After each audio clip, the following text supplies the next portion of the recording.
就算你是亲生的又怎样？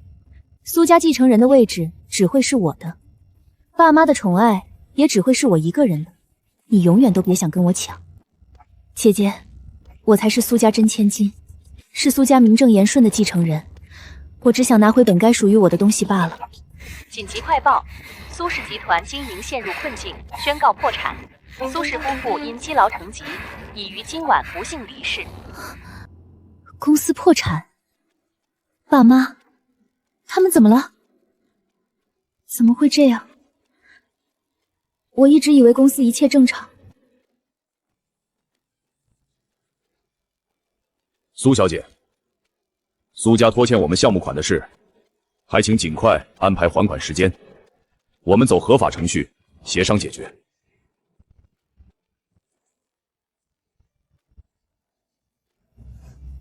枉我们自诩聪明，把精力都耗在互相争斗上，到头来连家里真正的危机都没察觉。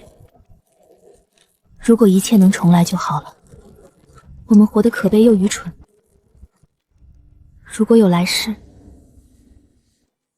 我一定换个方式。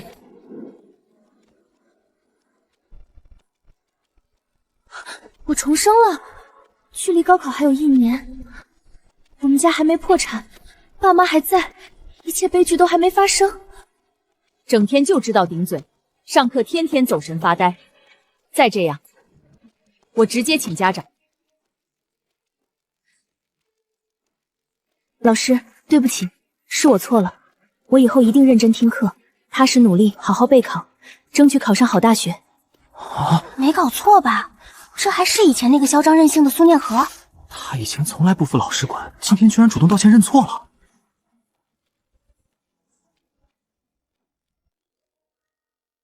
奇怪，以往被批评只会闹脾气顶嘴，今天居然主动认错。哎，苏念和什么时候认真学习过？还考大学，怕不太现实吧？哼，平时上课睡觉逃课，现在突然装上劲，能坚持吗？笑什么笑？有什么好笑的？别笑了，人家好歹曾经是苏家千金，还是客气点吧。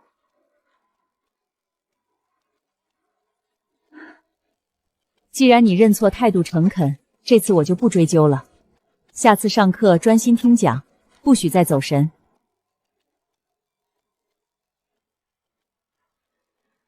他变了，和以前完全不一样。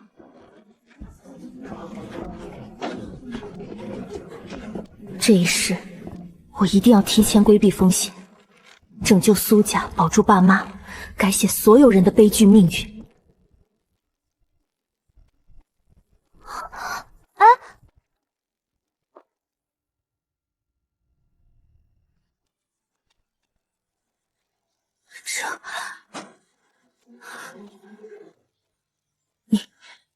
你也重生了。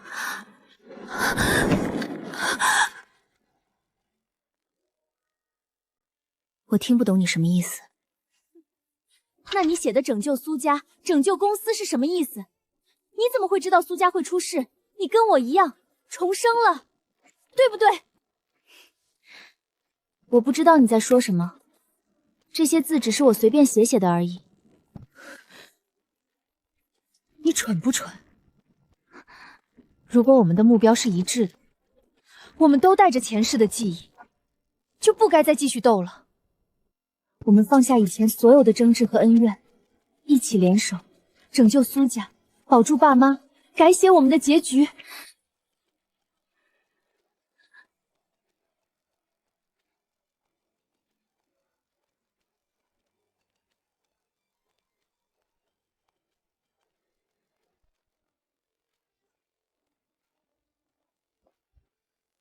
哟，这不是苏家那位刚回来的妹妹吗？什么都比不上我们念和，每天就知道装模作样看书。装什么装？跟你说话呢！念和，你快看啊，你这位好妹妹居然躲在图书馆发奋学习呢，也是可怜，样样都比不上你。也只能靠着死读书博取苏家一点认可了。你嘴巴能不能干净点？说话这么难听，不嫌丢人吗？念和，念和，我也是为你打抱不平嘛。你本来就是未来苏家继承人，生来就站在顶峰，根本没必要费力读书吃苦。身在高处就该混吃等死。你脑子有问题，就别带上我。对，你说的都对，不愧是苏家培养出来的大小姐，格局就是不一样。是啊，就算努力一辈子都比不上。许瑶，你努力一辈子都配不上做我的朋友。上一世我和林之夏斗得你死我活，大半原因都是许瑶在背后挑拨离间。这一世，我可不能再这么蠢了。念和，你开什么玩笑呢？听不懂人话，需要我给你挂个耳鼻喉科？我跟你做了这么久闺蜜，我处处向着你，围着你转，你居然为了一个外人跟我闹别扭！苏念和，你是不是疯了？道不同不相为谋，以后别靠近我，我看着心烦。你别后悔！姐姐今天火气好大，倒叫妹妹有些害怕了。少装，他不在，收起你那套虚情假意的把戏。姐姐真聪明，不愧跟我一样，都是重活一世的人。你终于承认了，所以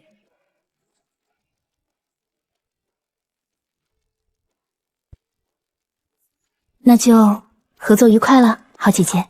以后我们一起守护爸妈，拯救苏家，合作愉快。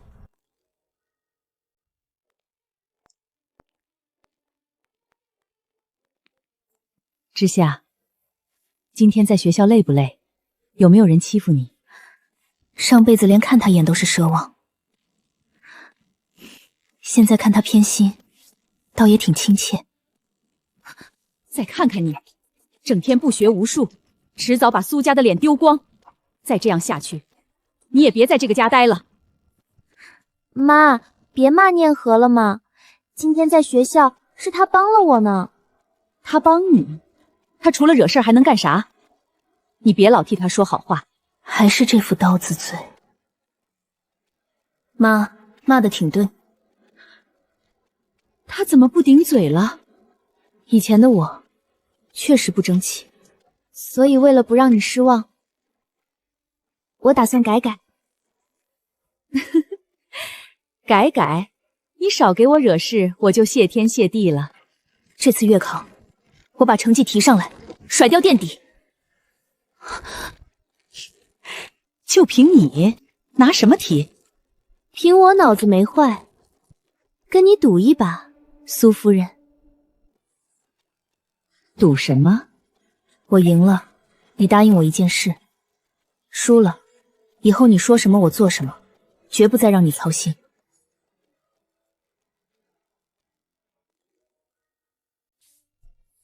姐姐基础薄弱，盲目刷题没用的，先从妹妹这本错题入手，查漏补缺最快啦。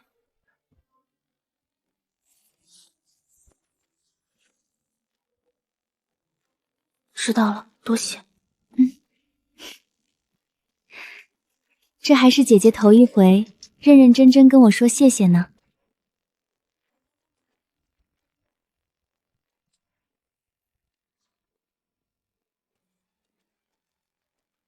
行了，没事出去，别碍眼。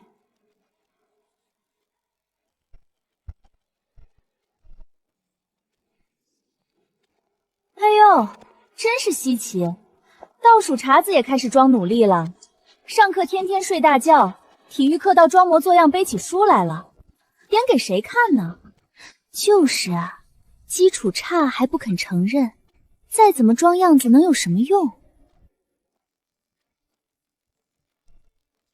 成绩从无定数，一时落后不代表永远落后，每个人都有努力的权利，谁也没资格剥夺。我学不学，轮得到你管。总比某些人不好好学习，整天只会扎堆议论别人强。我现在垫底没关系，我有进步的余地。你们嘛，也就只能靠踩别人，找那点可怜的优越感了。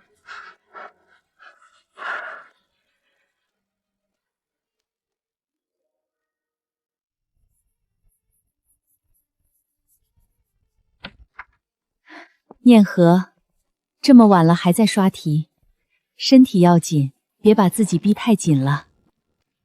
我和你爸商量了一下，你从小英语底子就好，送你去国外读本科，换个赛道发展，说不定比在这儿死磕更有出路。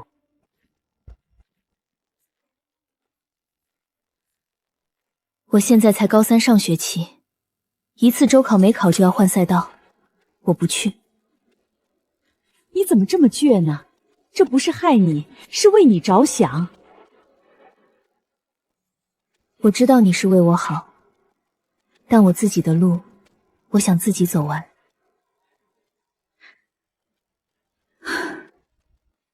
行吧，你自己想清楚了就行。牛奶喝了，早点休息。上一世就是听了这话被送出国，对家里生意一无所知。那笔留学费，后来也成了压垮集团的最后一根稻草。这一世，我不会再逃避了。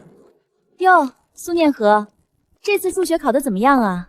看你最近天天抱着书，结果就这点分。是啊，折腾了半天还是30来分，有些差距不是靠几天努力就能追上的。底子差是事实，一次失利不算什么，慢慢来，来得及。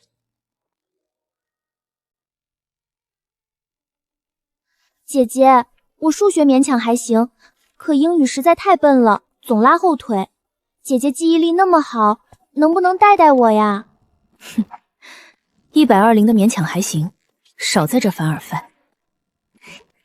我们互补嘛，我给姐姐补数学，姐姐拉我的英语，好不好？成交，别拖我后腿就行。谢谢姐姐，下次考试咱们一起进步。他们之前不是一直都不对付，到底发生了什么？你说什么？姐姐，你这道题思路偏了，不是你笨，是方法没找对。我按必考题型给你做了归类，每天吃透2道好不好？脑子扁长在数学上了，英语长难句拆得稀碎。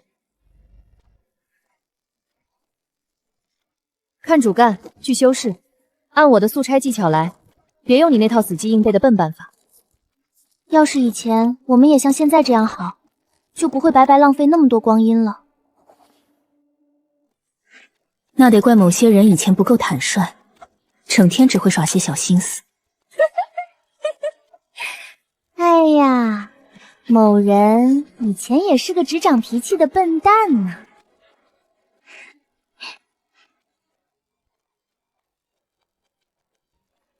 念和，你出来一下，有事找你。念和，老师不是瞧不起你，你外形条件出众，学校今年有艺术特招渠道，以你的条件走艺术生，轻轻松松上个好大学。老师，谢谢您的好意。艺术是我的加分点，但从来不是我的追求和退路。高考可以锻炼我的毅力，这不是坏事，我不会退缩。你这孩子太倔了，以你现在的文化扩底子，万一落榜，我都没法跟你父母交代。那就让老师省省心。等我成绩单替您交代。这几个考点月考必可，务必吃透。好的，老师，我们记住了。易错点再讲一遍。姐姐，月考高频公式，我来抽背你一遍。背完了，下一组。做完了，帮我查录。好。逐题核对，错的立刻标出来。这道是姐姐的薄弱线，我再带你复盘一遍思路。说。紧张吗？紧张留给没准备的人。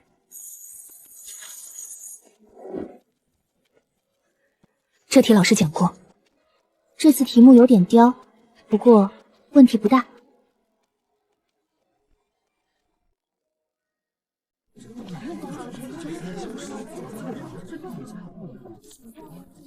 数学120，前几前10，有几道大题我考前全押中了，这实力没话说吧？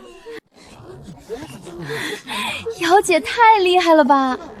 那苏念和这次考多少？上回她可是稳坐倒数第1呢。他底子烂透了，这次能爬到倒数第2就不错了。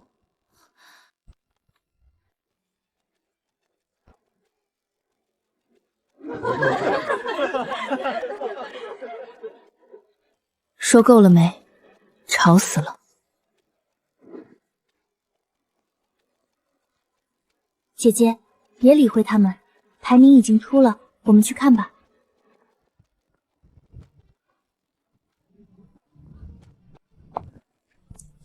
哟，还真敢来，不用费劲往上看，倒数那几行直接找，免得仰着脖子酸。说完了吗？可以闭嘴了吗？周同学，成绩还没看完呢，不如一起等着看结果。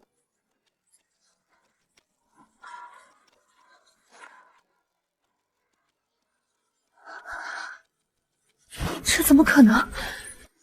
怎么会没有？前20，苏念和从常年倒数直接暴涨几10名，这进步也太夸张了！不可能，他怎么可能？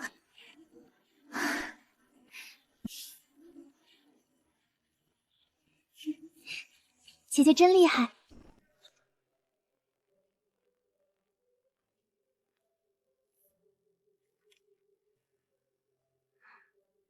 这是你考的？赌约该兑现了吧？说吧，看上哪款包了？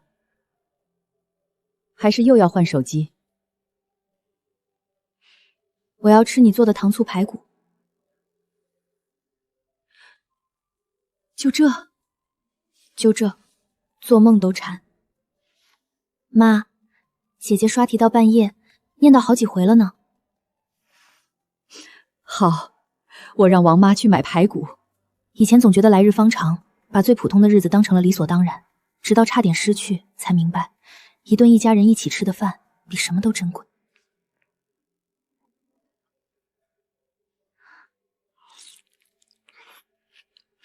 好吃。少得意，19名算什么？吃完赶紧滚去学习。教务处收到匿名举报，有人月考作弊。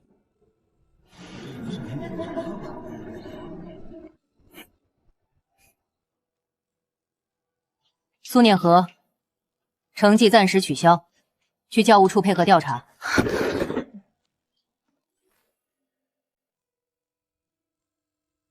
老师，念和姐姐每天刷题到半夜才考进前20，凭什么一封连名字都不敢写的信就停她成绩？这得多让人寒心呀！学校规定，分数异常必须核实。苏念和，去教务处重做备用卷。念和，清者自清，你平时连及格都难，突然考这么好，大家有疑问也正常。你好好做题自证就行了。等我洗清嫌疑，写匿名信的人，我会一个一个查清楚。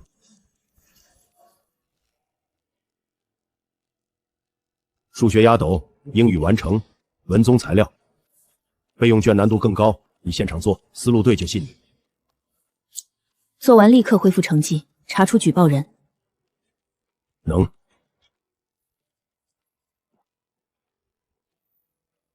做完了，您对答案。推导过程比标准答案多2，但这只能证明你现在会做。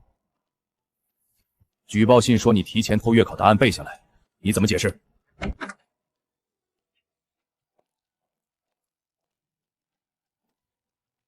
主任，我来替姐姐解释，这是姐姐2个月的错题本和打卡记录，我们每天互批，字迹和日期清清楚楚。姐姐从30多分考到100多，是上百套试卷熬出来的。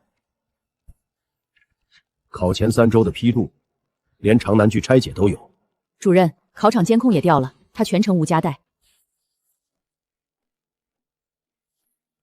证据确凿，苏念和，你的成绩明天恢复。教务处核查完毕，苏念和成绩真实有效，全校通报表扬进步。另外，许瑶，你站起来。念和，你这次进步了将近300分，太神了！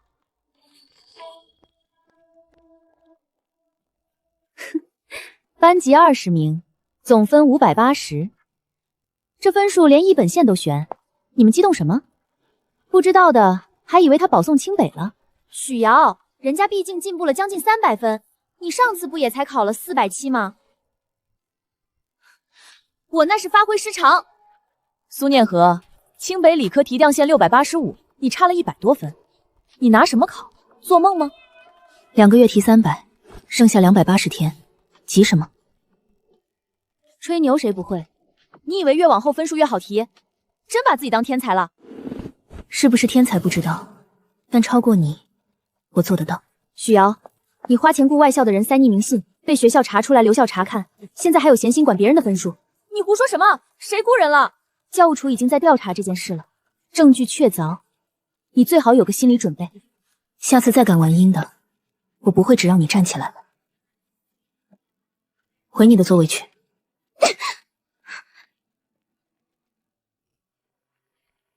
天气预报说有阵雨，你今天怎么非要绕远走西郊路？导航推荐的。这名字听着耳熟。你以前天天车接车送，哪走过这条街？绿灯了，快走！别看了，绿灯快结束了，快走！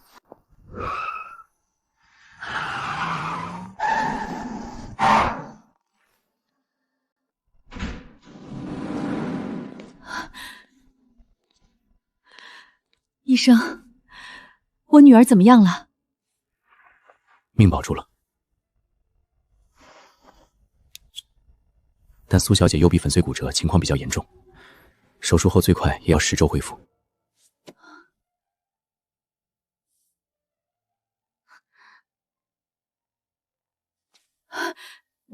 那要做手术吧？10周，离高考不到4个月，她真正能用右手备考的时间只剩1个月了。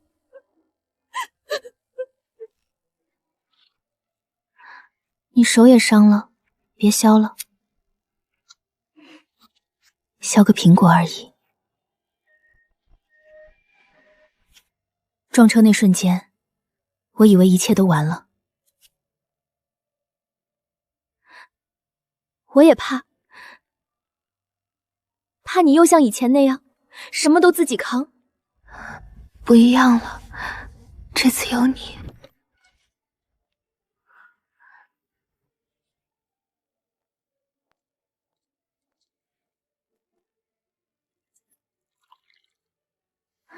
妈，10周恢复，离高考还有3个半月，来得及。先把手养好，其他的再说。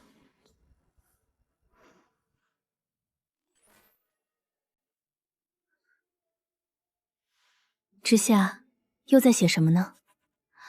没什么，就是一些琐事，你快睡吧。左手还包得像个粽子，瞎写什么呢？给你写复习计划呀，姐姐做完手术就能看啦，不许偷看哦。苏念和，明天手术，取碎骨，植钢板，术后石膏6周，复健2到4周。这10周，右手绝对不能写字承重。有后遗症吗？还能拿笔吗？少数人关节视线，复健好能恢复90%，但过程疼。你是高3，时间紧，也绝对不能提前负重。离高考3个半个月，10周，10周，刚好赶上靠前2周。理论上是。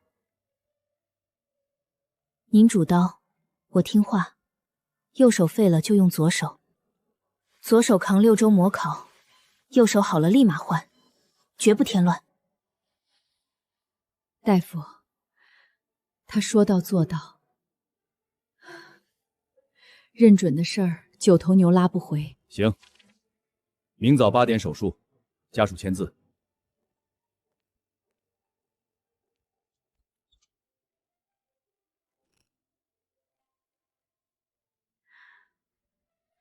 妈，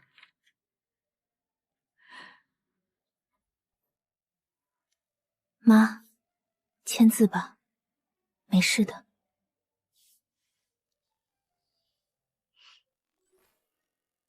妈，手术服没领子，你整的是我锁骨。之夏，立体几何那道题，上次咱俩争了半小时那道，你重新做一遍。等我出来对答案。行，等你出来对。他小时候摔断过一颗门牙，哭了5分钟就不哭了。第2天带着豁牙去上学，跟同学说我换牙比你们快。其实姐姐一直这样。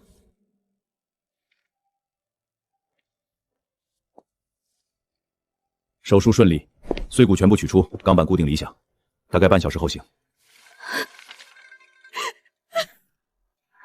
之夏，那道题做对了，辅助线对了，答案也对。你说等我对答案，我没做错，你也出来了。石膏固定6周，我用左手写，你帮我录知识点音频，白天我听，晚上口述互考。6周后拆石膏，右手切回来，赶最后2轮模拟。先从哪科？数学。先把你做的题录一遍，我帮你查漏。手术完第1天就挤兑我？不是挤兑，是事实。真要练左手，就从笔画开始，别糊弄。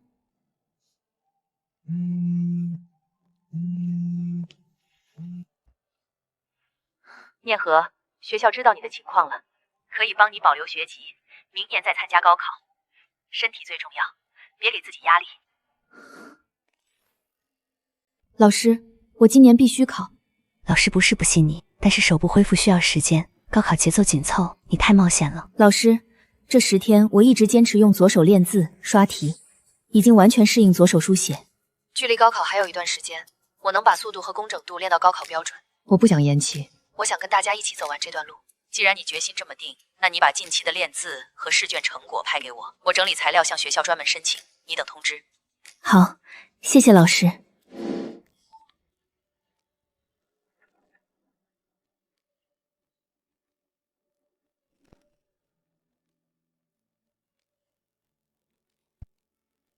历史和数学公式的音频我昨晚录好了，你听完我逐题考你。录到几点了？去沙发睡会儿，我听完就叫你。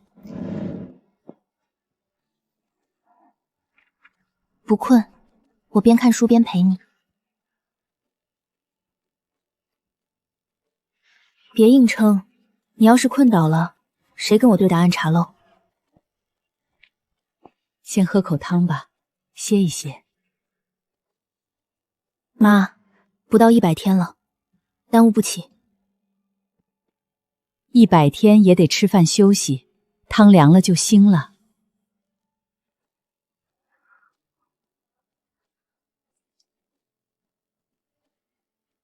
经学校审核你的康复状态与备考成果，正式同意你正常参加本年度高考，安心备考。同意了。念和，我听说你一直在用左手复习。 伤成这样，要注意休息，别太累了。谢谢你来，不过我现在恢复节奏挺好的，你也要注意自己的复习进度。瑶瑶，谢谢你专门来看他。念和最近模考进步挺大的，我们都替他高兴。那确实，加油！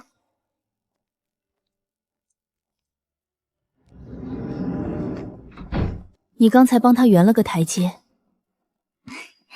大家都是同学嘛，你在国外待了快4个月了，女儿出车祸那天，我给你打了10几个电话，都是助理接的。手术、康复、左手考试，你就没亲自说过一句？什么车祸？助理只说你娘俩闹脾气，让我别急着回。每次都是忙完这阵就回来，到底哪阵算完？我订明天的机票，马上回去。对不起，是我没核实清楚。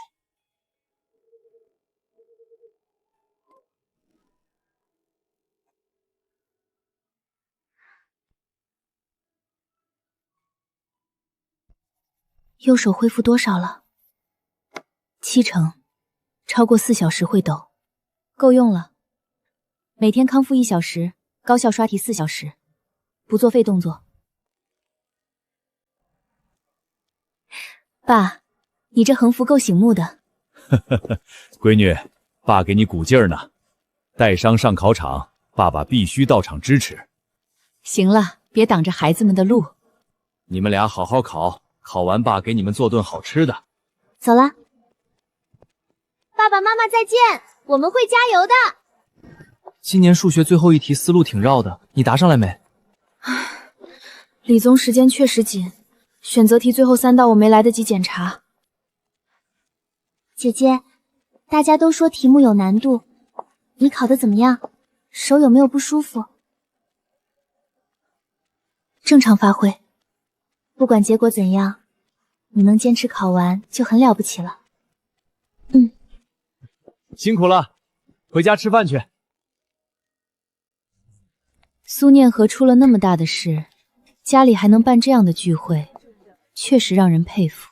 许瑶，听说你估分超高，名校稳了吧？应该还行吧，今年题确实有难度，谁都不敢说100%稳，希望能有好结果。那你以后可要多关照我们这些老同学了。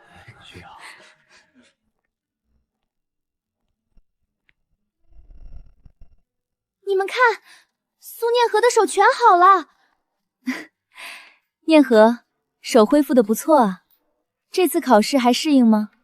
还好，习惯了。左手写字确实不容易，能坚持完成考试已经很厉害了。姐姐带伤备考很努力，我们都很佩服她。结果还没出，大家都会有好消息的。之夏说的对，念和，不管什么学校，适合自己的才是最好的。当然，能考上理想学校最好了。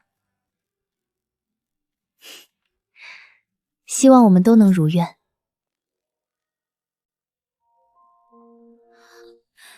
名校特招，你们俩都拿到了。真的耶，恭喜你们！谢谢，也祝大家都能收到理想的通知书。瑶瑶，你的成绩也不差，应该很快就有好消息了。谢谢你们，我先走了，回头聊。不错，都是好样的。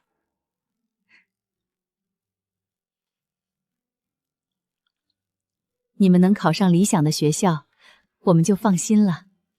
说吧，想要什么奖励？爸今天高兴，尽量满足。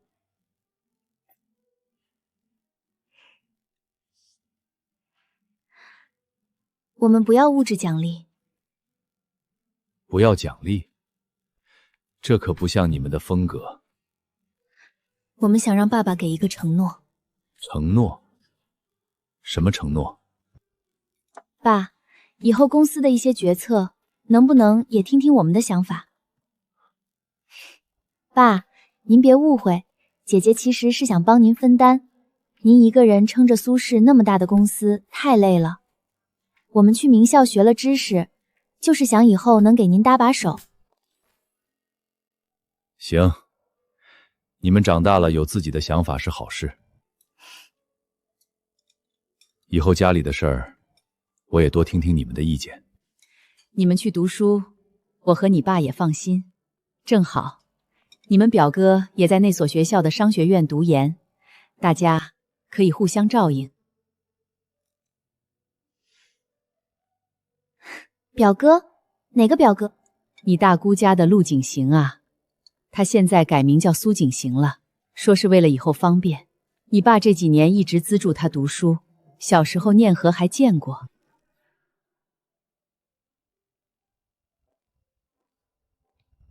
下面有请商学院研究生会学术部部长苏景行同学发言。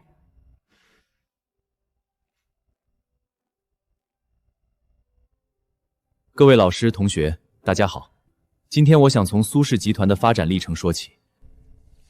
他连爸创业的事儿都写进稿子里了，准备挺充分的。你看他的视线主要落在谁身上？刘姐氏族，第一排，爸，还有校方代表，他在给自己争取关注和认可。让他们的价钱。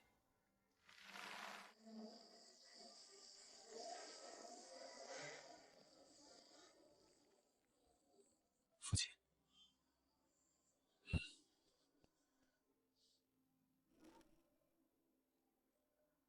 念念，之夏。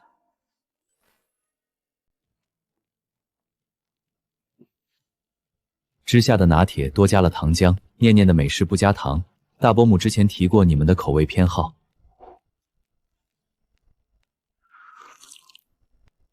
表哥有心了，连这个都记着，难怪我妈总说你细心。客套就先不多了，聊正事吧。昨天台上提到的校企合作，你具体怎么想的？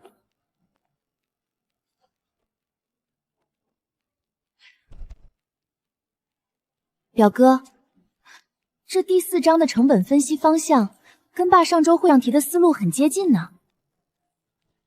说明行业趋势判断一致，头部企业的公开财报都指向同一个方向。苏氏的提升空间在管理效率，数字化改造如果能推进，毛利率改善是可预期的。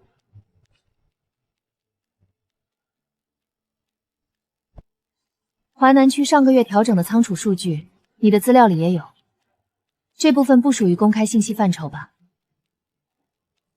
之前跟着导师团队做过苏氏相关的课题研究，部分数据来自当时的实习整理。如果你觉得不合适，我可以说明情况，撤掉相关页面。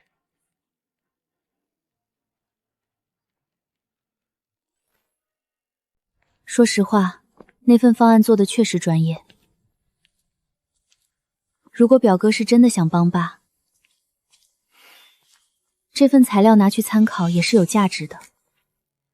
正因为太专业了，才需要多留个心。一个没有深入苏氏核心业务的研究生，连华南区内部调整都了解得这么清楚，你觉得全靠近水楼台就能解释吗？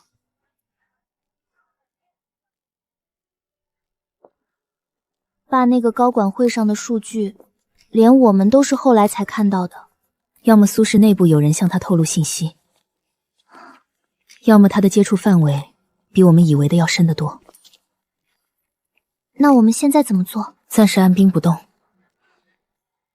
他主动把方案给我们看，可能是想借我们的口，在爸面前建立信任。顺着他的节奏走，看他下一步想做什么。念念，之夏，跟你们说件事，顾家那位小朋友叫顾时业，也在你们学校读书。当初两边家长开过玩笑，提到过这门事。你们如果有机会，可以自然接触了解一下，交个朋友也好，不用有压力。妈，你说开玩笑提起过。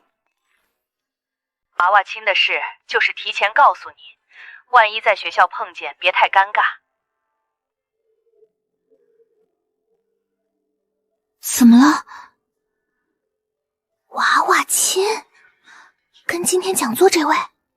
以前也没听说过这回事啊。先进去，先看人。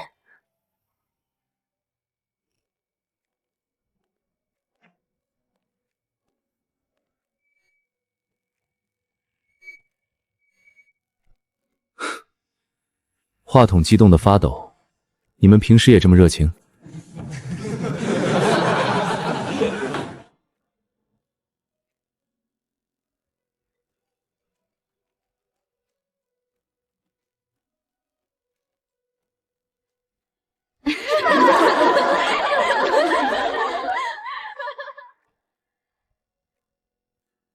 学长，你为什么选择接顾氏的班？你不觉得这样不自由吗？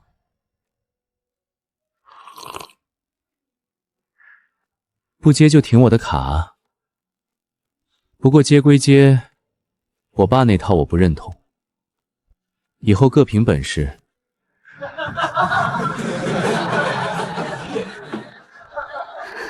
苏氏跟顾氏有业务往来，这种人将来执掌顾氏，苏氏得跟着遭殃。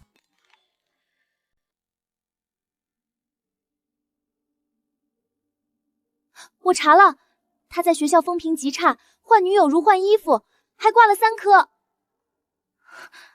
哪3门？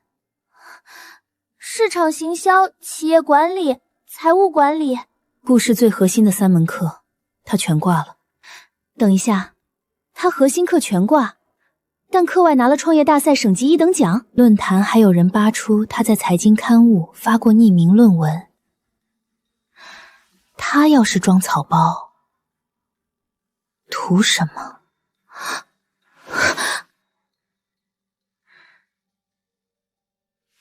不管他装不装，目前证据不支持苏氏跟他绑在一起。那娃娃亲的事，怎么跟爸开口退掉？不急，先把他的底细扒干净。靠风评下结论，不是我的作风。表哥应该知道。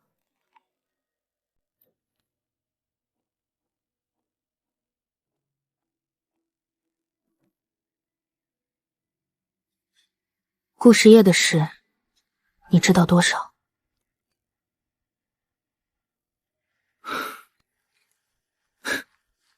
那我就直说了，我劝你们离他远点儿。挂科是表象，顾氏内部他二叔掌权，他能不能接班还是未知数。所以苏氏耗不起，就算他在藏拙，这种连名声都能踩在脚下的人，心思太深，太危险。结论：婚约能挡的就挡。对了，创业大赛要组队的话，我帮你找资源。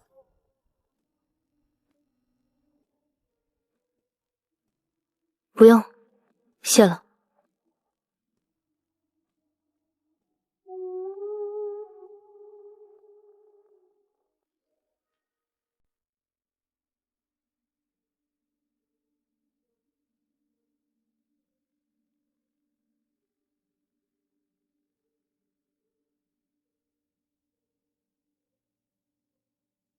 哇，这么多资料！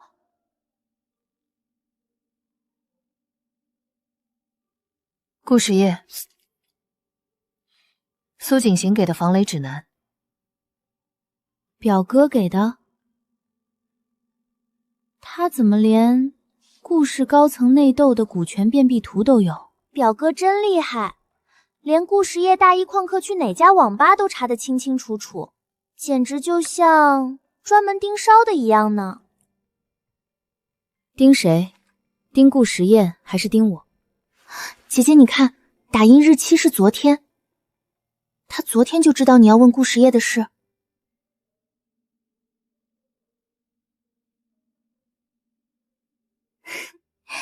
狐狸尾巴露得真快。那姐姐，这份精心准备的资料，我们要怎么处理呀？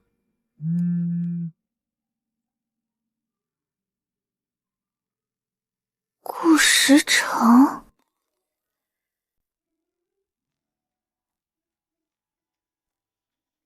微信上说有急事儿，结果迟到半小时。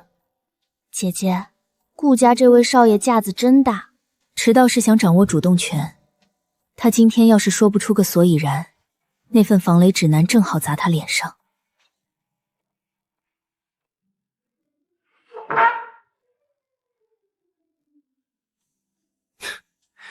通过好友申请就迫不及待约我出来，苏大小姐挺急啊。急着看顾少怎么解释你的光辉事迹。顾少莫怪，我们也是听说顾少从小学的就是精英教育，本以为会是个绅士的少爷，没想到……听说苏家2位小姐素来不对付，看来传言是虚的了。说正事，要我们出来干什么？本来是想来退婚的，但现在我觉得你们姐妹俩很有趣，我不想退了。你有病！顾少，强扭的瓜不甜。既然念念和之夏不欢迎你，你该识趣点。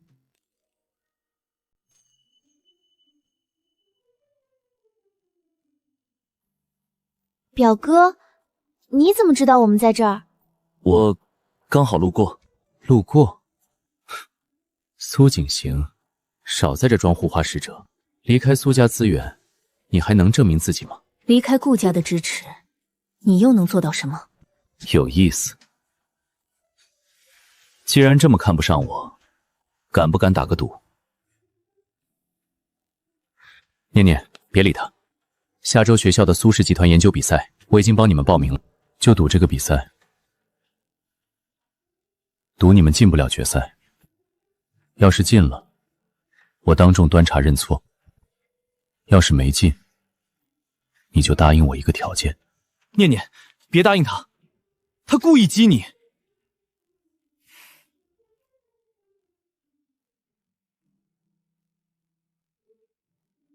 成交。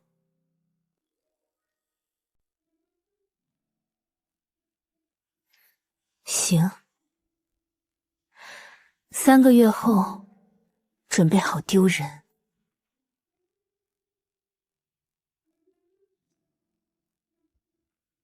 苏大小姐爽快，输了可别赖账。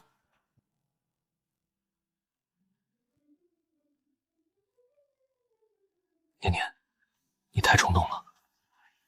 顾师爷就是个无赖，这种赌约你接了，万一输了，表哥怎么总往坏处想呀？姐姐那么厉害，才不会输呢。就算真有万一，我也陪姐姐一起承担，绝不会让别人看笑话的。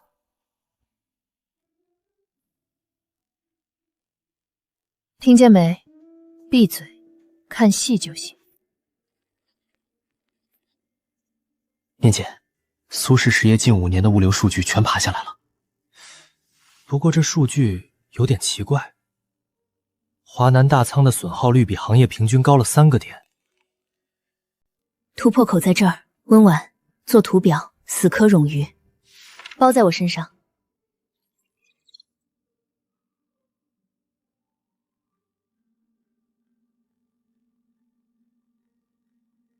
不过念姐，咱们做这么深，是不是有点越界了？这可是苏氏的核心痛点。哎呀，温婉姐别怕嘛，我们只是想把比赛做好而已。要是不小心帮家里指出了问题，爸爸夸我们还来不及呢。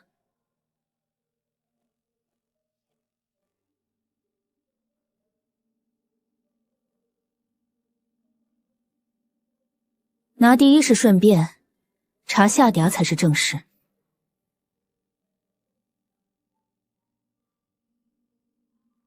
念念，熬夜辛苦了，我来看看进度。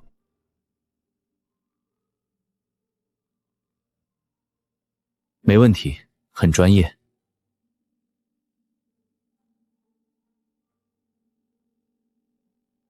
如果你信得过我，初赛的评审我来帮你们对接，提前摸清评委关注点，稳进复赛。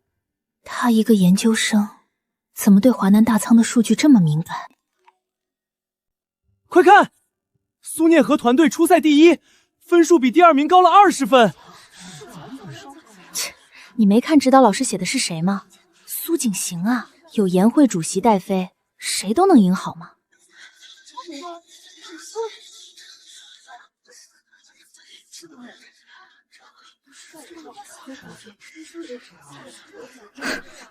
脸真大，连个招呼都不打就直接挂名，但我们现在去闹，会不会影响后续的比赛成绩？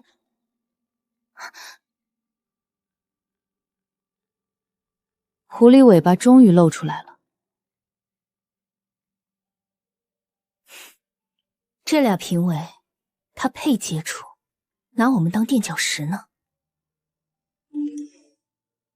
林小姐，上次一别，甚是想念，咱们单独见一面吧。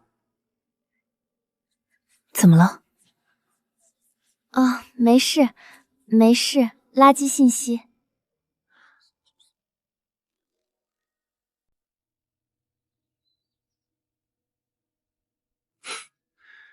林二小姐倒是沉得住气，不过你是真看不出苏景行想干什么？顾少这话什么意思？苏景行好歹是我表哥，你一个外人突然跑来跟我说这些，很难让人不怀疑你的动机。他要的是你们手里的苏氏核心数据，踩着你们上位，敌人的敌人就是朋友。跟我结盟，我帮你们替他出局。顾少，这种事情我不是很懂，你为什么单独约我出来？因为你比你姐姐识趣，我觉得你们只是表面上看起来和睦，其实你们从根本上就是敌人，对吧？顾少猜得不错，我比姐姐识趣。那你要不要考虑跟我合作？我觉得我比姐姐更好沟通。这件事再说。顾少是嫌弃我，不愿意。我们谈正事，不谈这个。那就谈谈正事吧。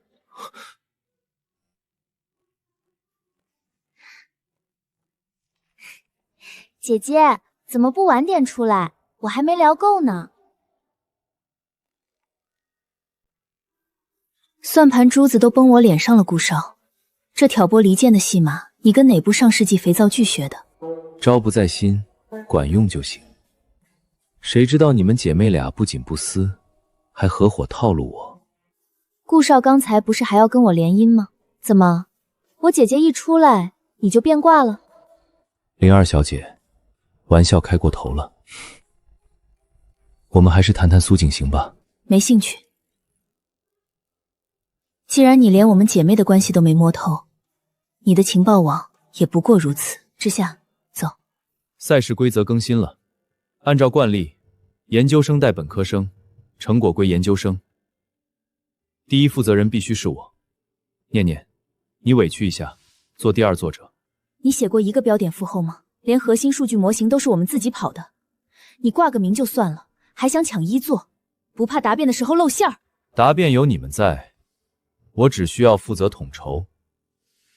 念念，没有我动用苏家的人脉对接评委，你们初赛能拿第一。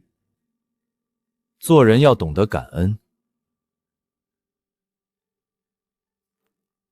感恩大三李强的专利，大四王敏的国奖论文，最后全署了你的名。你这是把我们当血包吸呢？论坛里的匿名爆料我们都截图了，你的学术履历全是造假。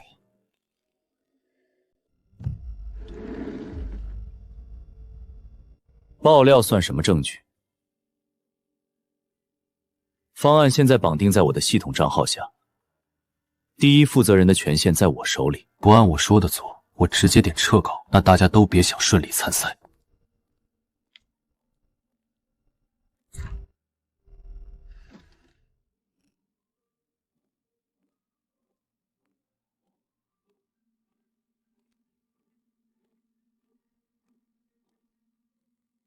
让开，没空和你废话。苏景行近5年抢占本科生成果的完整证据链，包括资金往来记录和相关邮件。你早就查好了，图什么？图你欠我个人情。苏景行让你远离我，说我麻烦缠身，你就没想过为什么？为什么？因为我要对付的人和你要提防的人是同一伙。他怕我们联手，坏了他吞并苏氏的好事。敌人的敌人就是朋友。苏念河，现在信我了吗？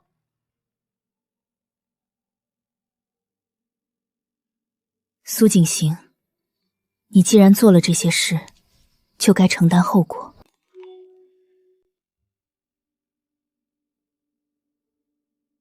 我供他独颜，让他进核心项目组。他拿华南大仓的数据去喂谁的胃口？爸爸别气，表哥拿退赛逼我们就算了，这数据泄露出去，董事会那边您怎么交代？这是交换利益，他拿苏氏的底牌去换别人桌上的筹码。内审部马上停他所有权限。念念，你手里的方案怎么办？他系统里那个已经是颗废棋了。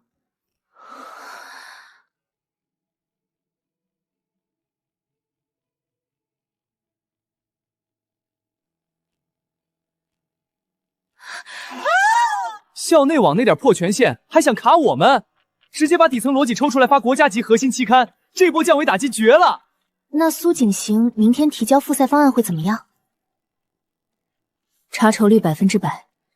哎呀，表哥要是看到一座二座只有我们俩，会不会连夜举报我们抄袭他呀？他得先向组委会解释，为什么他的心血提前半个月被我们发表了。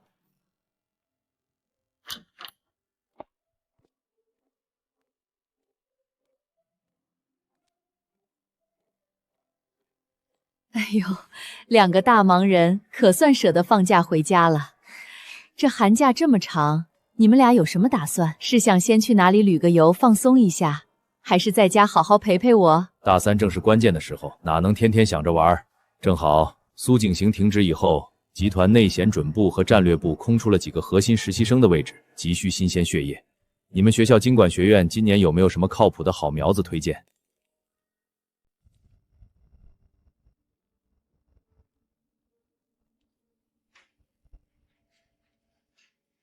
周姐，这两位是寒假实习生，小苏和小林，安排给您带教。上辈子我们什么都看不见，这辈子从最底下看起。又是新来的实习生，先把这半年的报销单按日期归档，干完了去库房把茶水间的2箱困境水搬上来，别想着偷懒。好的，周姐，我们马上做。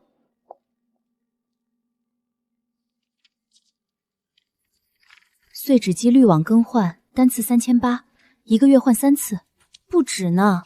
7月部门团建费12000，发票头顶居然是 SPA 会所，全是周姐签字，直接报给采购部，中间没有任何复核环节。翻旧账干什么？实习生管好自己的手脚，这办公室的规矩，该看的看，不该看的碰都别碰。周姐，我只是想核对一下编号。周姐说的对，是我们多事了。哼，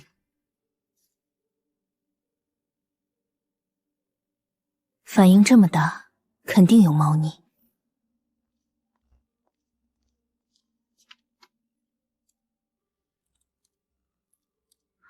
真贴心，连原始件都留了备份。同一张单据2个版本。原始版1200元，修改版8600元，而且连续3年，每个月都有造假记录。上辈子我以为苏氏是被外部打垮的，原来早就从内部烂透了。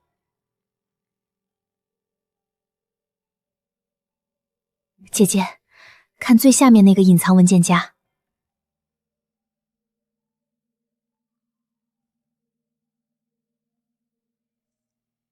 真正的纸质原始单卷，全被他毁了。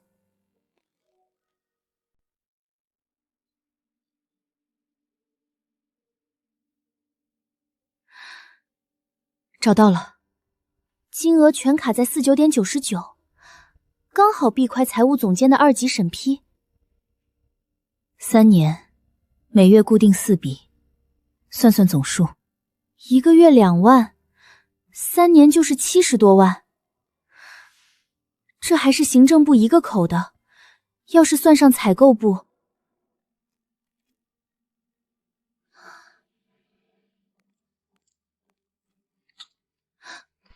有人。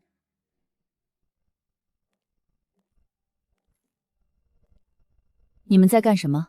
周姐，大半夜回来落东西了。少给我打马虎眼！谁给你们胆子动我电脑的？马上删了，滚蛋！周姐，别生气嘛，我们就是帮您整理一下积压的账目呀。整理账目？动内部系统是违规的，我立刻打电话让人事部作废你们的实协议。你打，正好让人事顺便查查。21年3月，新达文具那笔4800连的耗材单；23年11月，项目杂费抢9。你在后台把自己的工号加入了免审白名单，修改时间凌晨2点17，系统日志删了也能恢复。周姐，还要我继续念吗？你们到底是谁派来的？周姐，您别怕，我们只是想弄清楚钱去哪儿了。弄清楚？3年了，我天天趴在这位置上给上面当狗，我不干，立刻有人顶替我，出了事，我就是那个背锅的。所以你心甘情愿当这把刀？我有的选吗？上面的人手干干净净，良心全黑了。周姐，那这双干干净的手到底是谁的呀？第三方审计明天进入，你现在不说，明天连开口的机会都没有。600万以上的职务侵占，后果可不轻。采购部苏正红，所有的账目兜底都是他，我只负责走流程。舅舅，原来蛀虫早就爬进了自家的根里。周姐，既然你开了口，就把你知道的走账流程全写下来，这算你戴罪立功，否则600万的窟窿，你一个人根本承担不起。我写，只要别让我一个人顶罪，我全交代。之下，连夜让阿杰把这3年的流水和舅舅那边的采购单做交叉比对。明天一早，我们直接去见爸。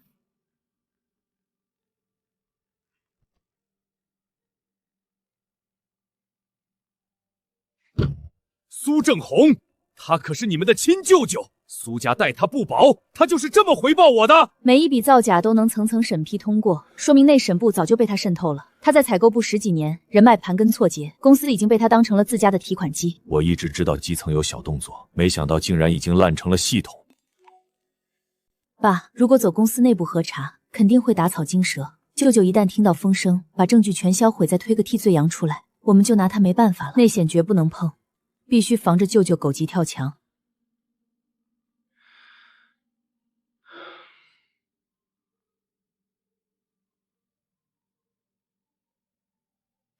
帮我联系德林的张总，下午带团队秘密进场。从现在起，所有原始证据只留你们手里。第三方审计进场前，公司里任何人都不能知道，尤其是你们舅舅。明白。不过爸，你要做好心理准备。苏正厚虽然贪，但他能把手伸透内险部，甚至瞒过财务总监。我不认为他有这个通天的本事。你是说，他背后还有人撑腰？爸，不管背后是谁，烂到哪儿我们就挖到哪儿。您不是一个人扛，我和姐姐会帮您守住苏家。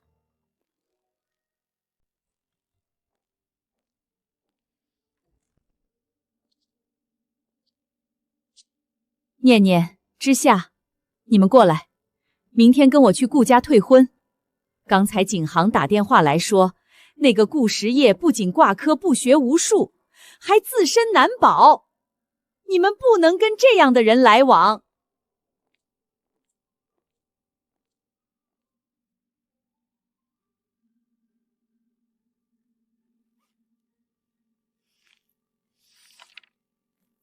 看看这个，大三李强的专利，大四王敏的国奖，全是他苏景绳的名字。前几天学校的初赛，他一个字没写，逼我们让出一座。这就是您眼里贴心送茶叶的好外甥。妈，您别气，表哥或许也只是一时糊涂。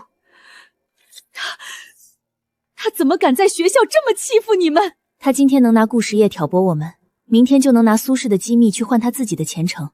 您还要信他吗？妈不糊涂，以后他的话，我一个标点字后都不信。你爸这东西压了快20年，从来不让我碰。趁他今天不在，妈带你们看看。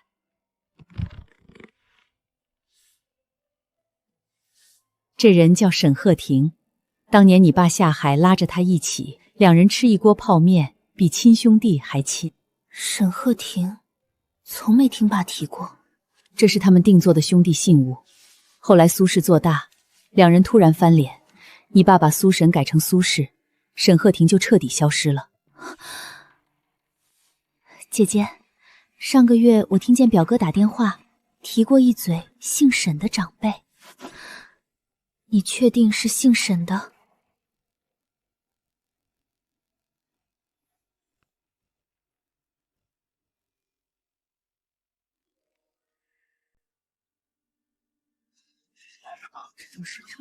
看见没有？来了！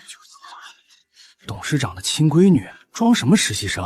进行政部没2天，周姐就被停职调查了。周姐干了8年啊，说拿下就拿下，谁惹得起人家？采购部苏总监带着几个大股东，一大早就上顶楼了，听说正在会议室里跟董事长拍桌子呢。姐姐，舅舅动作真快，咱们还没出手呢，他先倒打一耙了。意料之中，他不跳出来，我还没理由上去。那咱们现在走，去会会他们。他还真敢上去啊！嘘，看着吧。苏董，我把话撂这儿。公司规章制度是摆设吗？让2个黄毛丫头隐瞒身份混进行政部，接触核心账长，这数据泄露的风险算谁的？你算过没有？王董，事情还没查清，没查清楚，全公司都传遍了。苏董，严重违纪。苏董，今天在座的都不是外人，丑话我说在前头，必须给个交代。苏念和身为董事长直系亲属，隐瞒身份入职，违反公示章程第10条。我复议。在座各位有异议的，现在提。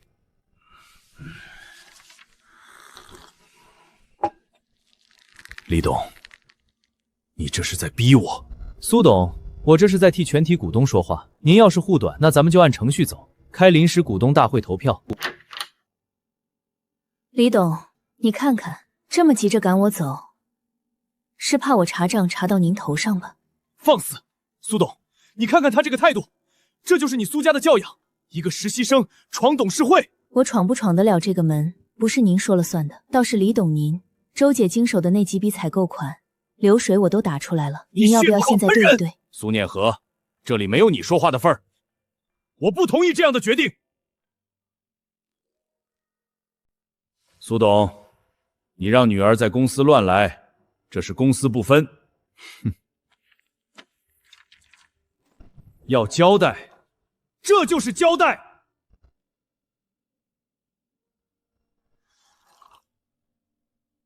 行政部3年套现600多万，你们这群董事年薪几百万，谁看出来了？我女儿隐姓埋名去基层，是替苏氏抓蛀虫。我看你们是担心自己的问题被查出来，他们没有任何错。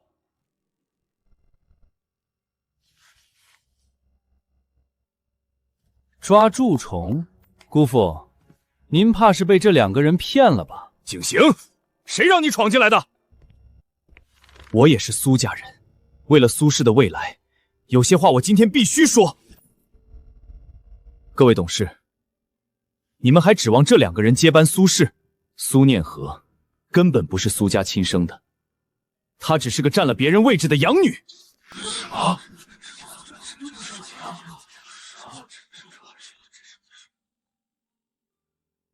而这位林之夏才是苏家亲生的，可惜流落在外，成长环境与大家不同，连财务报表都看不懂，怎么管理上市公司？把苏氏交给他们，风险太大。各位董事，你们愿意吗？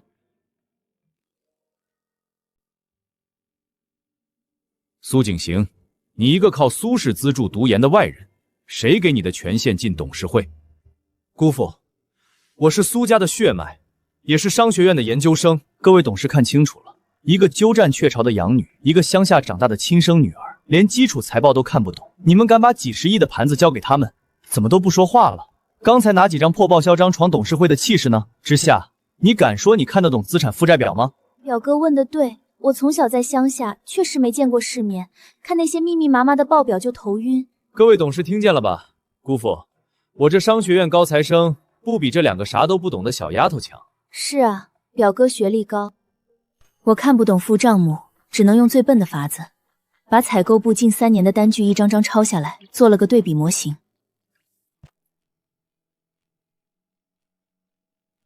表哥，我不但看懂了，还算出舅舅苏正红上个月通过3家皮膏公司，以虚高耗材名义转移了1200万。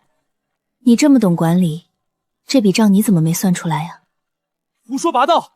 随便拿几张破纸就想污蔑舅舅。他算出的是舅舅的账，那你的账呢？表哥，你大3抢李强专利，大4占王敏国奖论文，用封口费买断本科生成果的完整证据链全在这个 U 盘里。一个连论文都要偷气的人，在这儿跟我们谈苏氏的未来。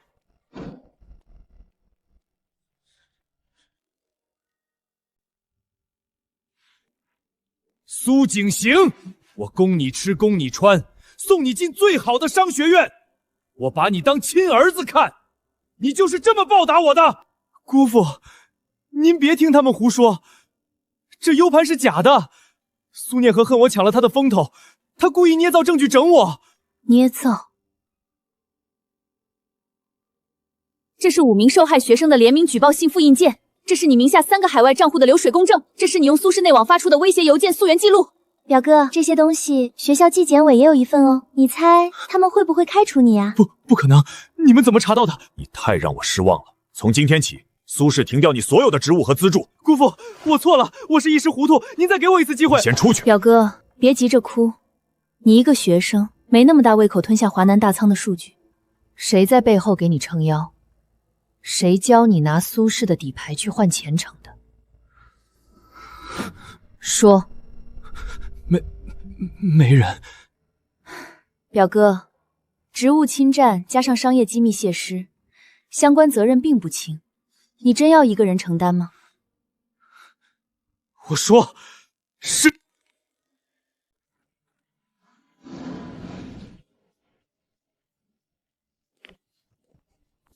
简直不可理喻！舅舅，你快帮我跟姑父说，我苏正红没你这种外甥。你在外面搞学术造假，还敢偷拿采购部的数据倒卖，你把苏氏当什么了？舅舅，你……姐夫，是我无能，我管教不严，让这混账东西钻了采购部的空子。周姐那笔账肯定也是他指使的，我自请处分。断尾求生，舅舅在苏氏根基太深，现在硬拔必定2败俱伤。舅舅真大义灭魔。不过，华南大仓的核心数据需要双重密钥，表哥一个外人怎么拿到的？这东西前天偷了我的门禁卡和密码本，我已经报警了。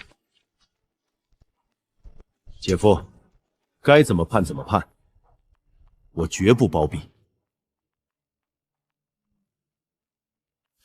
舅舅，昨晚11点我们就把数据截停了，您报案的时间掐得真准。我发现卡丢了就去报案，有问题吗？没问题，舅舅反应真快。舅舅留步。你们还想干什么？表哥走了，采购部缺人，我和之夏马上大4实习，想去您的部门学学规矩。来采购部，好啊，只要你们吃得了苦。谢谢舅舅。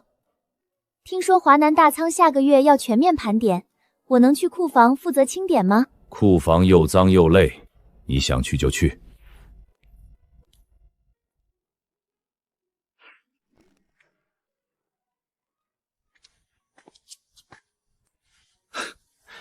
苏正红这只老狐狸把尾巴切得真干净。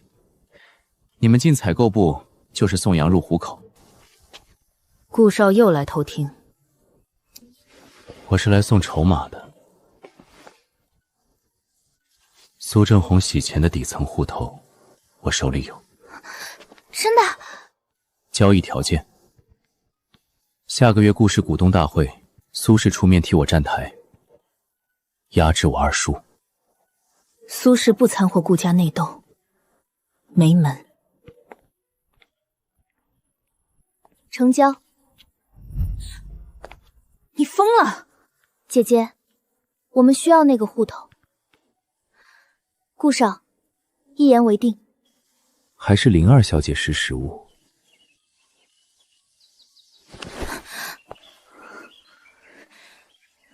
你知不知道你在干什么？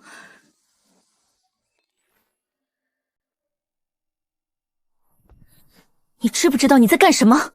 姐，你怕什么？顾家内斗是个无底洞，你拿苏氏去给他填坑。舅舅就在掏空苏氏，顾时业手里的户头是唯一能盯死他的证据。顾时宴不是做慈善的，他要苏氏站台，最后苏氏会被他生吞。错过今天，舅舅抹平障碍。我们拿什么扳倒他？你有时间慢慢查吗？那也不能饮鸩止渴。姐，你以为我真打算给他站台？什么意思？证据拿到手，主动权就在我们这儿。他能给，我们就能拿。拿了，谁说一定要办事？你想空手套白狼？难道你想看着舅舅把苏氏的血吸干？爸爸的心血，我不能看着他毁了。姐姐，你是怕欠他人情，还是怕他另有所求？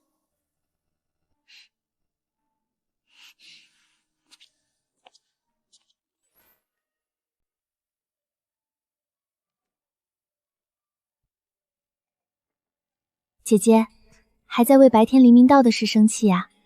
先喝口水。你胆子越来越大了，敢拿苏氏去套顾时业的底牌。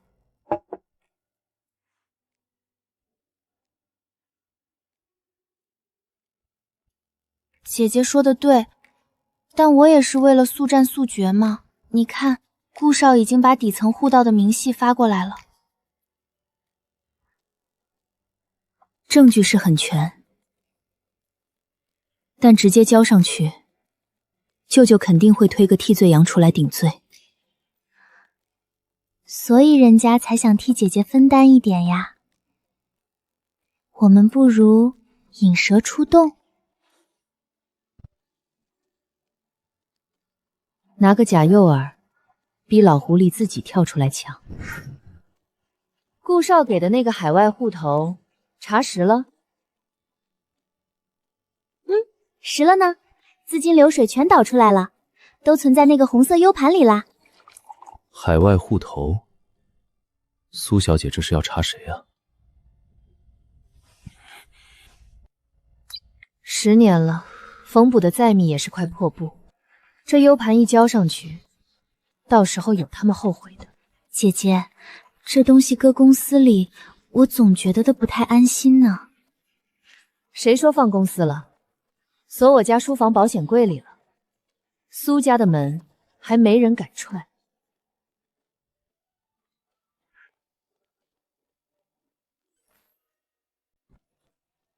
苏总，说。采购部3家皮包公司的资金流水全导出来了，存在红色 U 盘里，锁在家里书房保险柜了。明天直接交给爸和审计。2个丫头，手倒是快。苏总，那 U 盘里的东西要是交上去，你我都得进去。今晚 U 盘必须拿回来。苏总，苏家有监控有保安，万一被抓，我来安排监控。不去，那个 U 盘到了审计手上，你替我顶缸。书房保险柜红色 U 盘拿到手，连夜销毁，出了事我都抵。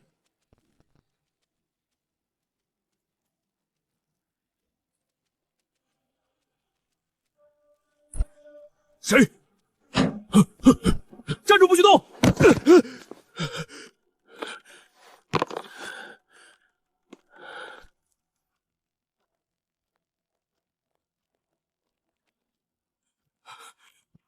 跑都跑不明白，自己送上门来。我走错门了。苏小姐，屏幕没锁。今晚必须拿到 U 盘，出事我兜着。苏正红发的，舅舅口气不小啊。是苏总逼我的，都是他指使的，我就是跑腿的。别喊了，聊天记录、现场视频你本人，齐活了，配合一点，总比跟舅舅一起进去强吧。新来的审计问你们要账目，能拖就拖，别什么都往外递。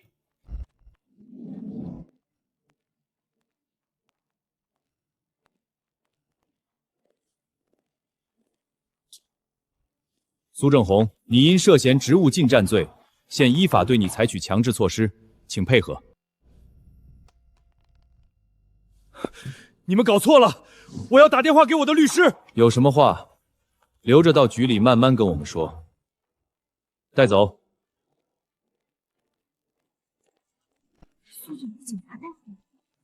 苏念和，你居然联合外人把自家亲戚往绝路逼，你爸知道吗？舅舅，你掏空公司资产的时候，怎么没想过这是自己家？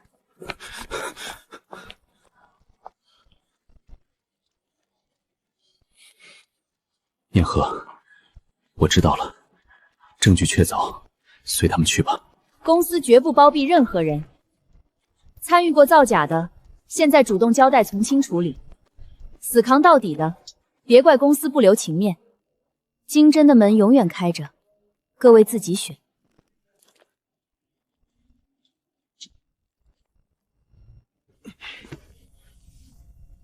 你以为扳倒我就赢了？沈先生不会放过你们的。苏正豪已经被金针带走，他手里的烂账，我会用我名下的分红填平。公司绝不留蛀虫。苏董英明。这次多亏了2位千金。是啊，后生可畏。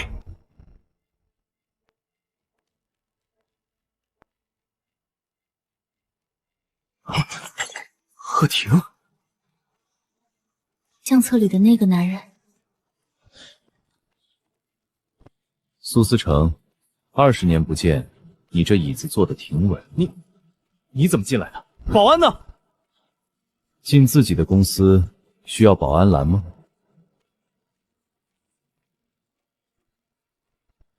李董、王董，告诉他，苏董，我们手里的股份，昨天已经全部转让给沈先生了。市价溢价30%，我们没法拒绝。你们！加上我当年留在海外信托的暗股。我现在手里有苏氏35%的股份，我是苏氏第1大股东。苏思成，你老了，管不住公司，保不住利润。苏氏交给你，迟早破产。贺婷，当年的事是我对不起你，但苏氏是我一辈子的心血。心血？你拿我的专利去抵债的时候，怎么不说是我的心血？我要重组董事会，罢免苏思成董事长职务。苏正红刚进去，苏氏的底子早就空了，你们拿什么跟我斗？沈伯伯，您出国这么多年，拿的还是上个月的旧财报吧？华南大仓盘点结束，亏空补齐，海外市场下个月就盈利，这怎么能叫烂摊子呢？小丫头牙尖嘴利，账面做得再好看，苏正红卷走现金是事实，下个月的供应商货款你们拿什么结？现金流撑不过3个月，公司一停摆，全得完蛋。货款结不清，这可是要命的。3份协议书，沈先生年纪大了，网速也慢了。昨晚我已经跟苏氏最大的3家供应商签了延期付款协议，利息按行规，货款延期半年。苏氏的现金流6个月内断不了。6个月足够海外资金回笼了。6个月又怎样？我手里有35%的股份，今天就能发起股东大会，强行罢免苏思成。你大可以试试。你以为苏家那25%的股份能大过我？25%是不够，但只要我们联合中小股东，票数超过你，你的罢免案就得原路滚回去。苏思成，你这女儿比你强。3天后临时股东大会投票，我倒要看看你们怎么凑齐票数。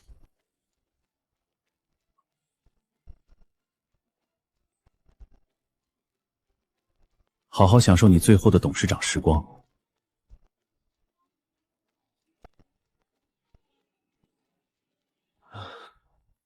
姐，3天时间，我们去哪儿找那16%的散股？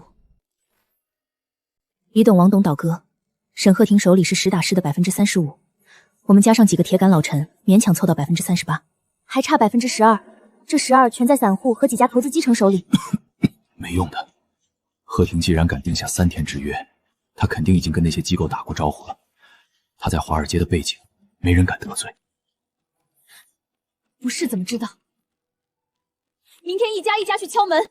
念念，放弃吧，把公司交给他，至少能保住你们手里的分红。爸，公司是你一辈子的心血，不能轻易放弃。姐，如果机构走不通，我们还有一条路。什么路？顾时镇。苏大小姐，林二小姐，听说苏氏马上要改姓沈了。顾少消息真灵通，废话少说，我们需要你手里的股份，开个价。我不缺钱，你缺选票。下个月顾氏股东大会，苏氏手里的票全部投给你，帮你压制你二叔。林二小姐记性不错，但现在的苏氏自身难保，你们的票简直了。你想趁火打劫？错，我是雪中送炭，8%的股份我可以无偿转给你们，甚至可以借资帮你们收散股。条件？我要苏氏未来5年华南大仓的独家使用权。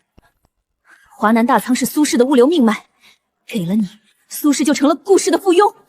姐，不给，3天后苏氏就是沈鹤亭的，给了，你们还能保住公司？2选1。你做梦！啊！不要你来吓我。念姐，查到了，沈鹤亭手里的收购资金来源绝对有问题。你们看这几笔大额转账，路径虽然绕了几个海外空壳公司，但最后都和苏正涵的账户有重合。舅舅，沈鹤亭的钱怎么会和舅舅扯上关系？姐，这资金链绝对有猫腻，我们必须深查。顺藤摸瓜，肯定能揪出沈鹤亭的把柄。念姐，怎么了？这是个大突破啊！如果深查下去，万一牵扯出爸当年在公司的一些旧账怎么办？沈鹤亭当年和爸一起创业，里面的水太深了。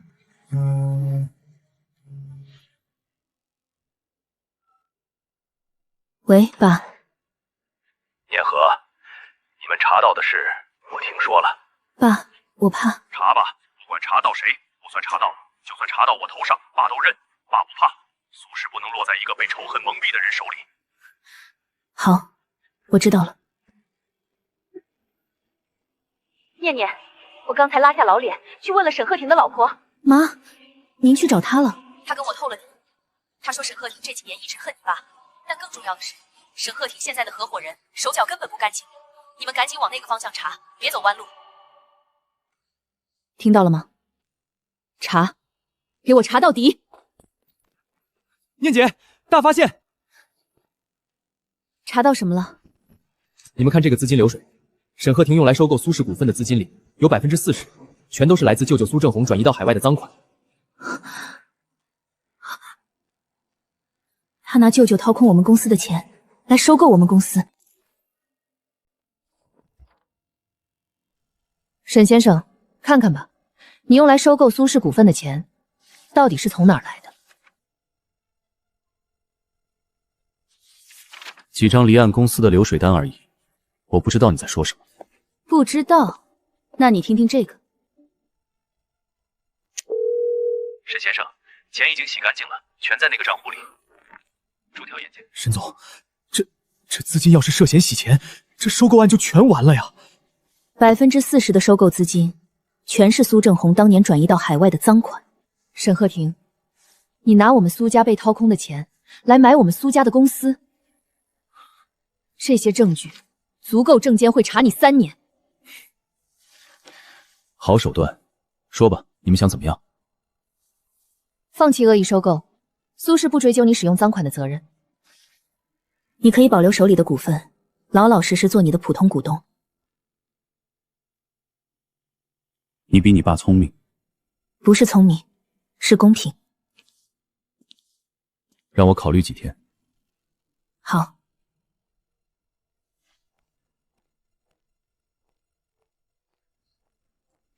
念和姐，刚才吓死我了。没事了，有我在。姐，他费了这么大劲才走到今天，他会同意吗？不知道，但这次我们全家一起面对。老苏，你快想个办法呀！沈鹤亭明天一开记者会，把当年的丑闻全抖出去，苏家就彻底完了。该来的总会来。爸，我们可以用法律手段解决。发律师函，申请禁令，总能阻止他乱说。不用。不用？难道你就坐在这里等死？我自己造的孽，我自己还。不是沈鹤亭要爆料吗？怎么变成苏思华了？有大新闻，赶紧拍！今天召开记者会，是为了一件20年前的旧事。当年，我背叛了合伙人沈鹤亭，我霸占了他的专利，把他赶出公司。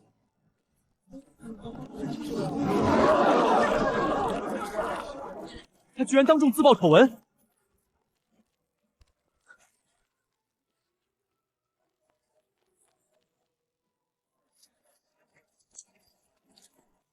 鹤亭，我欠你的，这辈子还不了，下辈子还。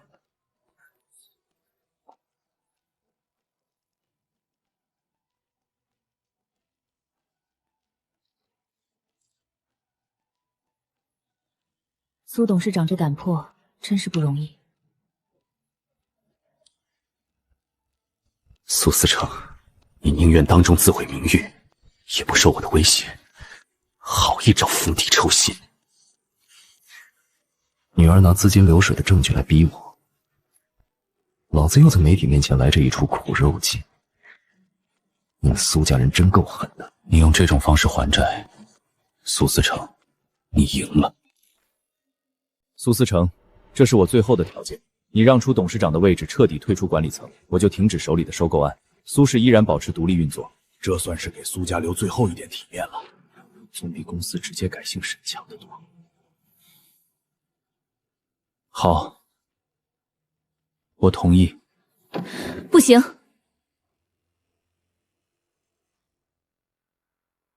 董事长不能换，苏氏的经营权绝不让步。你可以保留你手里的股份，成为苏氏的股东，但不参与任何实际经营。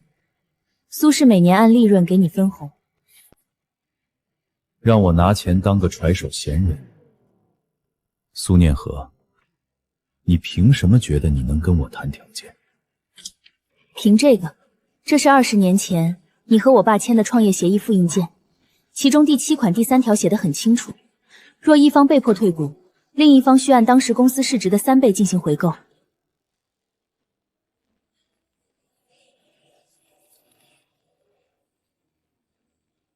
沈鹤亭，你忘了吧？当年是你被迫退股，我爸没有按3倍回购。如果你今天坚持要恶意收购苏氏，我们就立刻按这条协议起诉你。以苏氏现在的市值，3倍回购的违约金，你要赔的钱足够让你破产2次。3倍回购，那可是个天文数字。这官司要是打起来，沈总的资金链肯定断裂。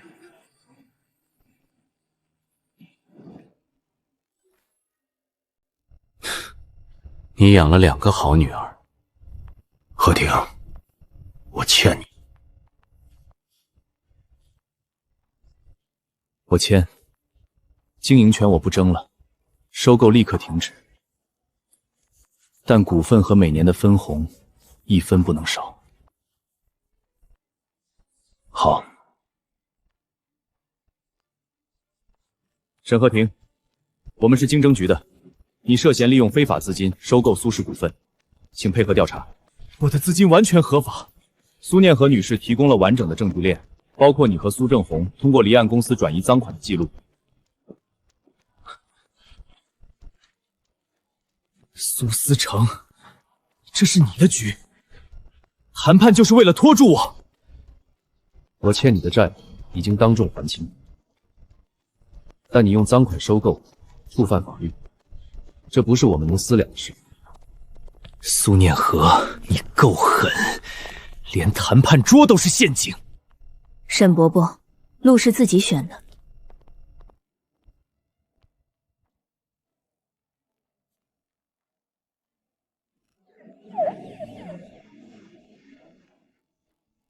沈鹤亭被带走了，涉及洗钱和非法收购，这次是司法程序了。姐，苏氏以后就真的只剩我们了。一样一样，收回来。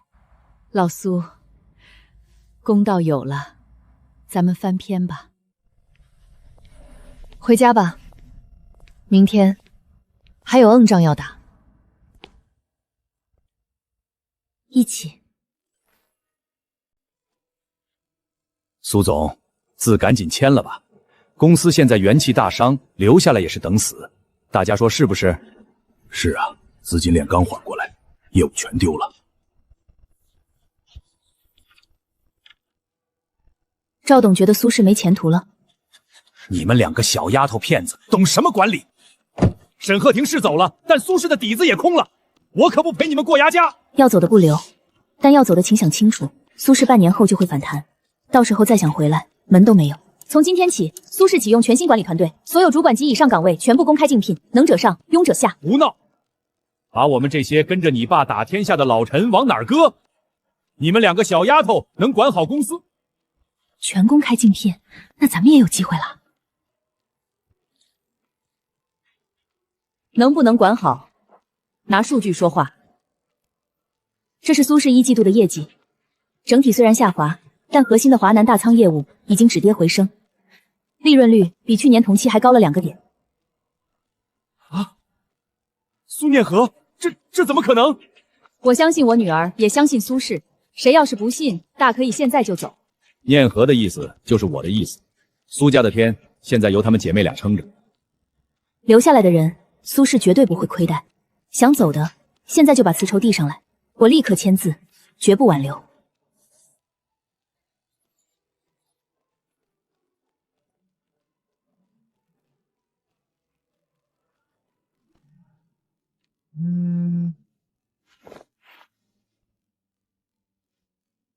之夏，走吧，去吃饭。好，姐。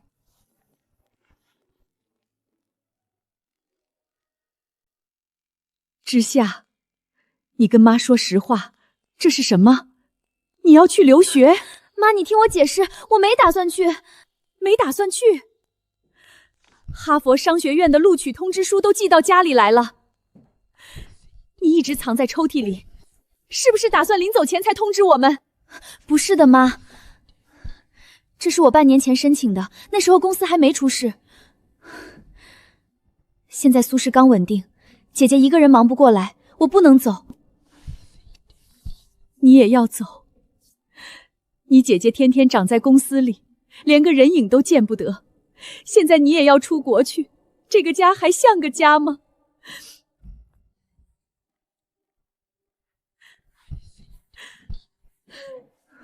妈，怎么了？在门外就听见你哭了。哈佛商学院 MBA， 什么时候收到的？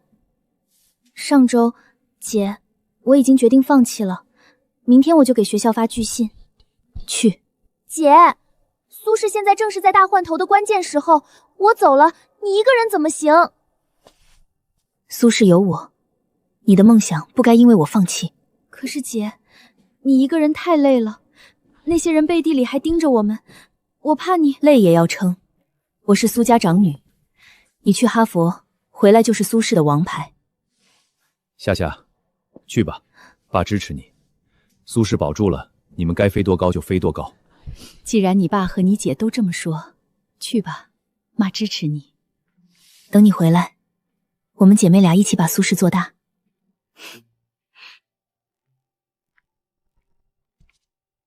2年，我等你回来。苏氏现在终于稳住了，今天这顿，该来谈谈我们的事了。这段时间苏氏能挺过来，多亏你帮忙牵线那几个渠道，我敬你。其实你不用跟我这么客气，这2年来，苏氏风风雨雨，我一直在你身边，我的心思，你应该明白。顾少，你是苏氏最看重的商业伙伴，仅此而已。我不想只做商业伙伴，念豪，我喜欢你，从第一次见面我就喜欢上你了。顾少，我目前只想专注事业，不谈感情。你就不能给我一次机会，哪怕试一试？顾时宴，答案不会变。谢谢你的晚餐，我们之间的娃娃亲，我已经让我爸妈去退了，以后我们还是合作伙伴。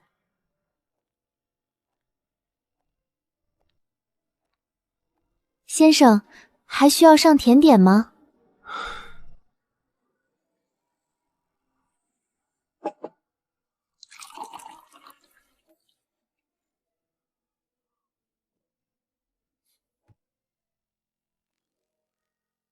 去了1个多月了，没偷偷躲在被子里哭鼻子吧？饭有没有按时吃？别到时候放假回来受拖行了，别人还以为我们苏家要破产了，连顿饱饭都不给你吃。姐，你就不能盼我点好啊？我在这边吃得好睡得好，每天看案例看得很充实呢。倒是你，公司最近没有让你熬大夜吧？黑眼圈要是出来了，可就影响女总裁的形象了。公司离了你照样赚得飞轰，新提拔的几个人挺好用，我不用事事亲力亲为，你少操心我，管好你自己的学分就行。要是挂科了，别指望我替你在爸妈面前打掩护。姐，那个，其实我最近课余时间也不全是在看书。不看书你干嘛？林之夏，我警告你，我交男朋友了。男朋友？出国才多久就被外面的野小子勾走了？什么背景？哪国人？家里干什么的？底细查清楚没有？你一个人在国外人生地不熟的，别被那些男人的几句花言巧语就迷得找不着北。万一是个图谋不轨的骗子怎么办？把他资料发我一份，我明天让法务部去了解了解他的情况。姐，你职业病又犯了是不是？他就是我商学院的同班同学，人很踏实，对我挺好的，你别把他当商业间谍防着呀，还让法务部去查，太夸张了吧？跟谁聊呢？这么大声，还要查谁的底？之夏吗？夏夏，在那边吃得惯吗？哎呦，妈看着你怎么好像下巴尖了点儿？妈，您就别瞎操心了，人家在那边滋润着呢，刚跟我报备交了个男朋友，正护着不让我查呢。真的？交男朋友了？多大了？长什么样？多高？有没有照片？快给妈看一眼。什么时候带回活姐给妈看看？妈，您查户口呢，八字还没一撇呢。姐，你怎么转头就把我卖了？谁让你不老实交代的？这事儿没完，照样必须发过来，必须过我这关。苏总，不好了！华南区3家核心物流仓库的系统今天下午同时遭遇不明攻击，所有库存和调度数据陷入混乱。现在至少有20个重要订单的发货彻底瘫痪了。是外部攻击还是内部问题？技术部初步判断是利用了我们旧系统的一个未公开漏洞，手法很专业。但更麻烦的是，华南仓的负责人刚刚也提交了辞呈。攻击发生，负责人就跑，这不是巧合。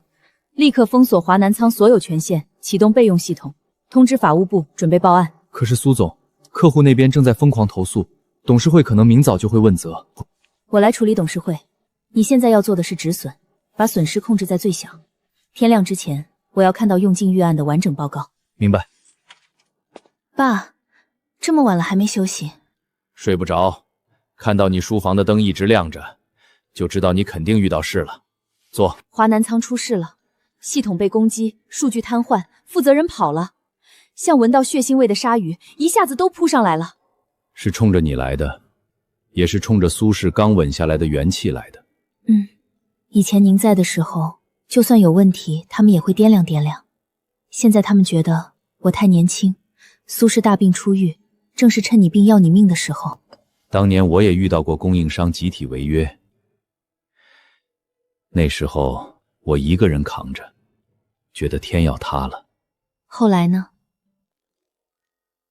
爸，您说的对，我暂时还没找到那个能放心把后背交给他的人。找不到，是因为你把所有人都推开了，包括那个最该在你身边的人。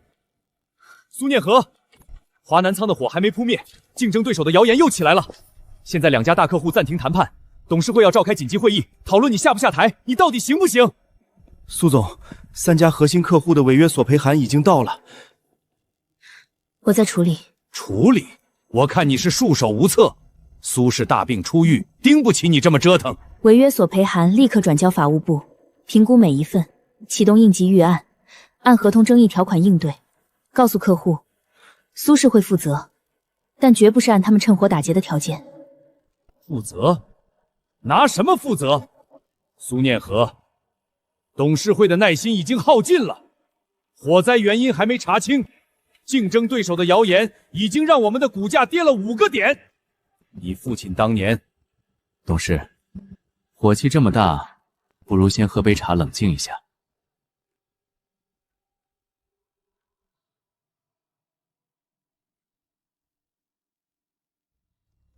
苏好了，不好了！刚得到消息，我们主要的海外原料供应商瑞丰国际刚刚正式发函，宣布单方面终止所有长期供应合同，理由是基于合作方近期不稳定经营环境的重大风险评估。听见了吗？墙倒众人推，这就是你说的处理？连上游都要掐断我们的脖子了，苏氏完了，全毁在你手里了！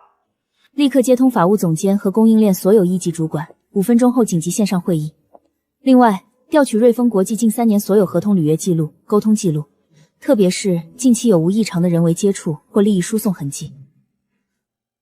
告诉董事会，想罢免我可以，但等我先把这场火和放火的人一起揪出来。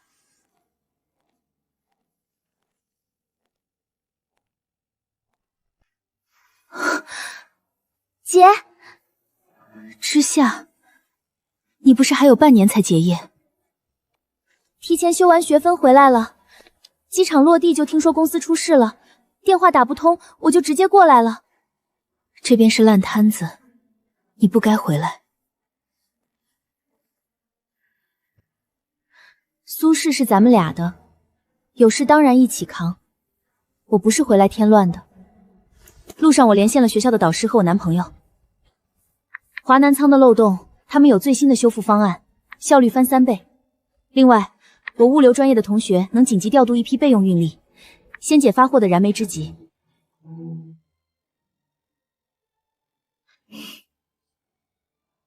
姐，你指挥，我对接，这次咱俩一块儿把家守住了。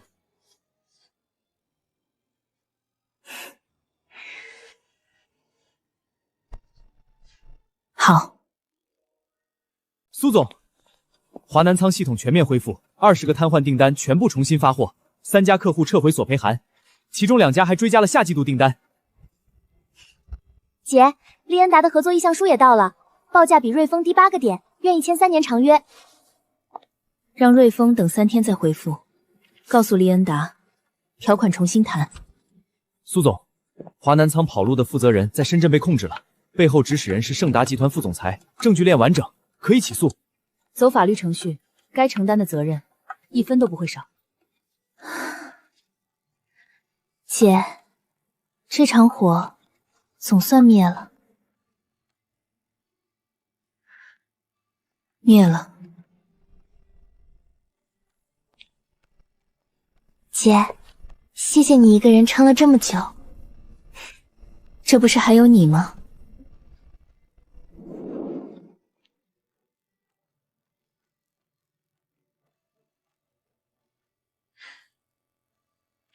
开饭了，都过来，年年有余。大家一起好好吃饭。今年是咱们家最不容易的一年，苏氏差点没了，家也差点散了，但我们都挺过来了。念和、之夏，爸这辈子最骄傲的事儿就是有你们2个女儿，来，一家人过个团圆年。过年好，姐，新年快乐，新年快乐。